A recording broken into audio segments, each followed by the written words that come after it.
लपंडाव प्रेक्षकांनो, मालिका खूप सुंदर वळणावरती चालली. आत्तापर्यंत आपण इकडे पाहिलेलं आहे की या सगळ्यामध्ये सखीने कान्हाला आधी तर नकार दिलेला आहे, पण त्यानंतर मात्र आता असं काहीतरी गोष्ट घडली की कान्हाचा खरेपणा सखीच्या समोर आलेला आहे.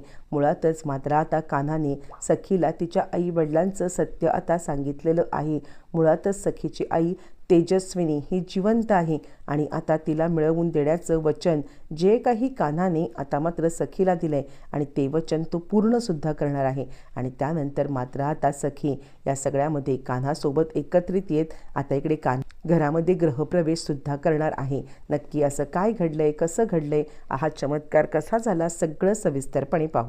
प्रेक्षकांनो, ज्या वेळेला आता इकडे कान्हा सखीकडे आलेला आहे आणि तो तिला सांगण्याचा प्रयत्न करतोय, हे बघा बेबी सरकार, मी तुम्हाला याच्या आधीपासून सांगण्याचा प्रयत्न करतोय की ती बाई तुमच्या आता फक्त उपयोग करून घेत आहे आणि तुम्हाला या सगळ्यामध्ये आता फक्त प्रॉपर्टीच्या या पेपरवरती सही करेपर्यंत तिने आता जिवंत ठेवण्याचा प्रयत्न केला होता, पण त्यानंतर तिला काही उपयोगच नव्हता म्हणून तिने मारण्याचा तुम्हाला प्रयत्न केला.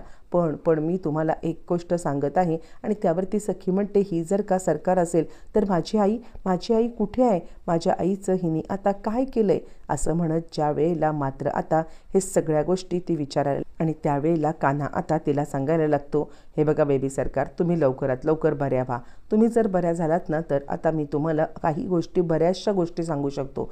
मुळातच या सगळ्यामध्ये तुमची आई जिवंत असण्याची शक्यता आहे. आणि त्यावरती गौतम काका म्हणायला लागतात, कान्हा अरे काय बोलतोयस तू? आणि यावरती कान्हा सांगतो, हो गौतम काका, तुम्हाला माहीत नसेल पण आता खरं तर मी पोलिसांना हे करण्यासाठी सांगितलं होतं, पण पोलिसांना ती बॉडी काही सापडलेली नाही आहे. आणि हे ऐकल्यावरती सखीच्या मनामध्ये मात्र आता कुठेतरी एक आशा निर्माण झालेली आहे की आपली आई जिवंत असणार आहे. आणि त्याच वेळेला मग आता सखी सांगायला लागते, गौतम काका, माझ्या आईचा शोध घे. मला खरं तर या सगळ्यामध्ये सरकारला प्रॉपर्टी, पैसा हे सगळं दिलंय ना, याचं काहीही गम नाही आहे, पण माझी आई जिवंत असली पाहिजे. मला फक्त माझ्या आईची एकदा भेट घ्यायची आहे.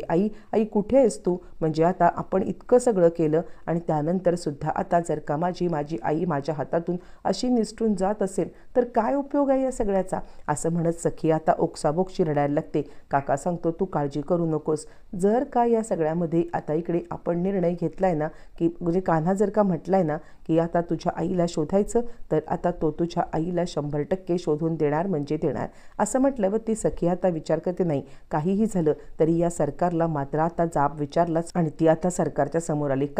का माझ्या आईला या सगळ्यामध्ये संपवण्याचा तू प्रयत्न केलास? आणि यावरती सरकार म्हणते, कारण तू मूर्ख, तुझ्या आईसारखीच मूर्ख, तुझी आई तुझ्यासारखीच मूर्ख आहे.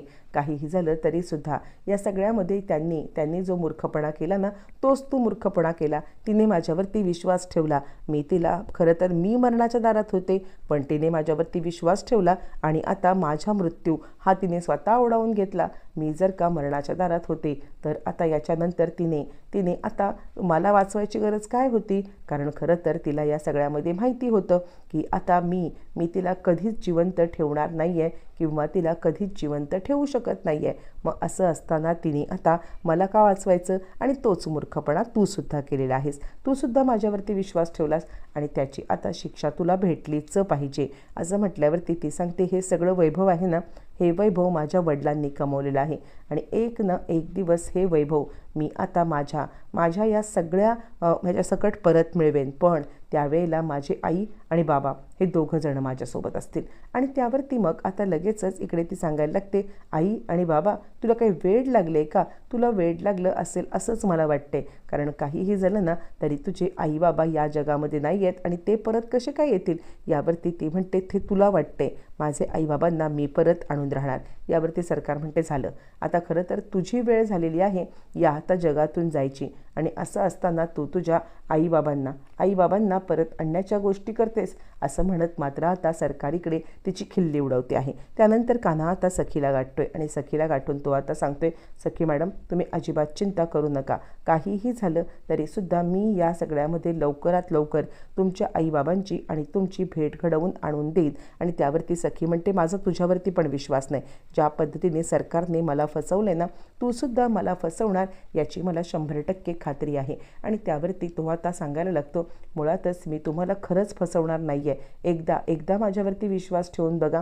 यावरती ती म्हणते, नाही, मी कान्हावरती विश्वास ठेवला होता, कबीरवरती विश्वास ठेवू शकत नाही आहे. आणि त्यावरती कबीर सांगतो, हे बघा, तुम्ही माझ्यावरती विश्वास ठेवा नाहीतर ठेवू नका, पण मी या सगळ्यामध्ये काहीही झालं तरीसुद्धा तुम्हाला तुमचे आईवडील मिळवून देणार म्हणजे देणार, आणि त्यासाठी मला काहीही करावं लागलं तरी 72. असं म्हणत मात्र आता इकडे कान्हाने शोध सुरू केला आहे. कान्हा आता सखीला सांगतो आहे, मुळातच मी इन्स्पेक्टर साहेबांची अपडेट आता घेतलेली आहे आणि त्यांनी मला सांगितलं आहे की या सगळ्यामध्ये आता इकडे ना तुमच्या वडिलांची बॉडी सापडली होती आणि ना तुमच्या आईची सुद्धा बॉडी सापडली होती. आणि खरं तर त्या दरीमध्ये कोसळल्यावरती वाचण्याची शक्यता शून्य आहे, पण किमान या सगळ्यामध्ये मात्र आता बॉडी सापडायला तर पाहिजे की नाही. बॉडी जर का तर आपण त्या व्यक्तीला मृत घोषित करू शकतो, पण बॉडी सापडली नसल्या कारणाने मात्र आता काहीही झालं तरीसुद्धा ती व्यक्ती आता इकडे म्हणजे गेलेली आहे हे आपण नाही न बोलू शकत. असं म्हटल्यावरती मग लगेचच इकडे आता सखी सांगायला लागते, माझा तुझ्यावरती नाही आहे विश्वास. माझ्या आईवडिलांचा शोध जर का घ्यायचा असेल ना तर तो मी शोध घेईन, माझ्या आईवडिलांचा शोध मी घेईन. आणि त्यासाठी आता इकडे जंग पछाडायला लागले तरीसुद्धा काहीही हरकत नाही आहे, पण मी माझ्या आईवडिलांचा शोध घेईन. असं म्हणत ती आता कान्हाला सांगते आणि कान्हा तिला सांगतोय, ठीक आहे, तुम्हाला जे काही योग्य वाटेल ते तुम्ही करा, पण मी तुम्हाला एक सांगतोय, हा कान्हा तुमच्या मदतीला नेहमीच तयार असणार आहे. बरं, आता सखी इकडे तिच्या हातामध्ये काहीही नाही आहे, आईवडिलांचा शोध घ्यायचा आहे, पण पैसा वगैरे काहीही हातात नाही आहे आणि त्यासाठी तिला आता जॉब शोधणं हे जास्त गरजेचं आहे. आणि या सगळ्यामध्ये ज्यावेळी ती आता सांगत आहे, काहीही झालं तरीसुद्धा मला या सगळ्यामध्ये तू कोणाची मदत नको आहे, पण सखीला आता जॉब शोधायला लागणार आहे. आईवडिलांना शोधण्यासाठी किंवा आईवडिलांचं हे सगळं करण्यासाठी ती आता जॉब शोधायला ज्याच्याकडे जाते कबीरच आहे. ती ज्या ठिकाणी इंटरव्ह्यूला गेलेली आहे आणि त्या ठिकाणी इंटरव्ह्यूला गेल्यावरती मग मात्र आता इकडे कबीर तिच्याकडे पाहतोय आणि कबीरने पाहिल्यावरती मात्र आता इकडे कबीर सांगायला लागतोय, ठीक आहे, वेलकम आहे माझ्या फर्ममध्ये तुमचं. सखीला जॉबची गरज आहे आणि इकडे कान्हाच्या इथे व्हॅकन्सीसुद्धा आहे. कान्हाने मात्र आता तिला या सगळ्यामध्ये जॉब दिलेला आहे. बरं, हे सगळं करत असताना कान्हा आणि सखी हे दोघंजणं एकत्र यायला लागलेले आहेत आणि दोघं एकत्र येत आता मात्र इकडे कान्हा सांगतोय, मुळातच आता इकडे नवरा बायको म्हणून नाही, पण एक एम्प्लॉई आणि आता एक हे म्हणून तरी मालक म्हणून तरी आता इकडे आपण दोघंजणं बोलूच शकतो आणि मी तुमच्या या ह्याच्यामध्ये शोधामध्ये तुमची मदत नक्कीच करू शकतो. काहीही झालं ना तरीसुद्धा आता इकडे तुमच्या आईवडिलांना शोधून देणं हे माझं काम आहे. आणि त्यावरती सखी आता विचार करायला लागते आणि त्यानंतर कान्हाचं बोलणं तिला पटतं, कारण कान्हा या सगळ्या ह्याच्यामध्ये इतकी हे करत आहे, इतकं प्रोग्रेस घेत आहे किंवा आता कान्हा या सगळ्यामध्ये आता म्हणजे अशी काही बातमी तिला सांगतोय की तिची आई जिवंत आहे आणि आता एका ठिकाणी तिला म्हणजे ती आता बरी होत आहे आणि त्या ठिकाणी मी आज तुम्हाला घेऊन जाणार आहे. सखी भलतीच खुश झाले, आपण कान्हाला इतक्या पद्धतीने म्हणजे करण्याचा प्रयत्न करतोय किंवा त्याला अवॉइड करतोय, पण तरीसुद्धा कान्हा मात्र आता आपल्यासाठी इतकं सगळं जे काही करतोय हे बघून सखीला मात्र आता खूप छान वाटत आहे. आणि त्यानंतर मग आता सखी इकडे कान्हासोबत पोलिसांच्या इथेच आणि त्याच वेळेला इकडे आता कान्हाची आई ती फोन करून कान्हाला सखीला घरी घेऊन यायला सांगते आहे. त्यानंतर मग आता इकडे ज्या वेळेला सखीला आपल्या आईचं सत्य समजले, तिने कान्हाला या सगळ्यामध्ये माफ करून टाकलेलं आहे आणि आईचा शोध घेण्यासाठी कान्हाच्या घरामध्ये आलेली आहे. कान्हाच्या आईने दोघांना मात्र आता गृहप्रवेश करून घरात घेतलेला आहे. कान्हा आणि सखी हे दोघंजणं एकत्र आलेले आहेत आणि त्यानंतर खऱ्या अर्थाने दोघांचा छानपैकी संसारसुद्धा आता सुरू झालेला आहे. मुळातच या सगळ्यामध्ये आता तेजस्विनीचा शोध घेणं हे बाकी आहे. आता दोघंजणं मिळून तेजस्विनीचा शोध कसा घेणार, काय घेणार पाहणं फारच रंजक.